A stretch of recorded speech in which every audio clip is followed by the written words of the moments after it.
সরকার 6 মাসের ভিতরে এই বরখেলাফগুলো না করলেও পারতেন। আমি বিএনপির 31 দফা পড়ে দেখলাম যে ইতিমধ্যে 10 থেকে 11টা দফা সরকার লঙ্ঘন করেছে, নিজেরাই লঙ্ঘন করেছে। তাহলে এখন চিন্তা করে দেখেন, 31 দফা তো জুলাই জাতীয় সনদের ব্যাপারে বলা হচ্ছে এটা হচ্ছে একটা অনন্ত প্রতারণার দলিল বলছেন বিএনপি নেতারা সংসদে। গণভোটের গণরায় মেনে নেবার ব্যাপারে বিএনপির যথেষ্ট রিজার্ভেশন আছে, বলা হচ্ছে এটা আমাদেরকে চাপিয়ে দেওয়া হয়েছে। 31 দফা তো আমরা কেউ চাপিয়ে দেই নেই, এটা তো বিএনপির নিজস্ব ডকুমেন্ট। তো বিএনপির এই নিজস্ব ডকুমেন্টের ব্যাপারেও আমরা দেখলাম 10 থেকে 11টা মিনিমাম জায়গাতে ইতিমধ্যে তারা লঙ্ঘন করেছেন।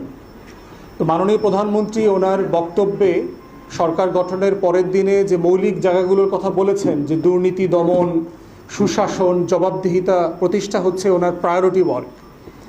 এখন আসলে সংস্কারের এই জায়গাগুলো থেকে বের হয়ে আসলে পরে এই প্রায়োরিটিগুলো কিভাবে থাকবে?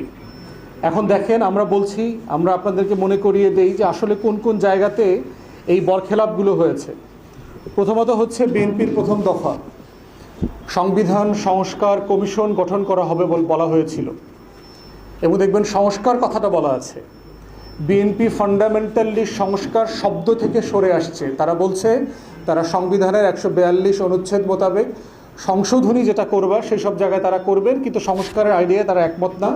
এবং গণভোটের গণরায় অধ্যাদেশ যেটা ছিল, 2টা শপথ নেবার কথা ছিল একই দিনে, সেখানে বিএনপি এবং তার যুগপৎ সঙ্গীরা সেই শপথ কেউ নেন নাই। এবং সংস্কারের ব্যাপারে আমরা প্রচুর কথা বলেছি বাইরে, যে কেন আমরা সংশোধনীর বদলে সংস্কার চাচ্ছি।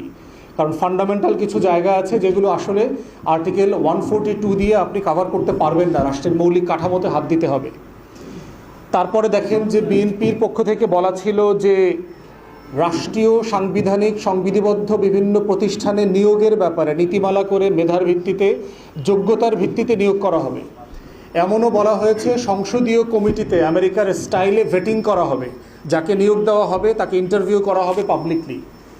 এবং নিয়োগিত আপনারা দেখেন বিভিন্ন প্রতিষ্ঠানে যে নিয়োগগুলো হয়েছে, সেখানে আমরা 12টা প্রতিষ্ঠানে একসাথে দেখবেন যে দলের বিভিন্ন সম্পাদকীয় সদস্যদেরকে নিয়োগ দেওয়া হয়েছে।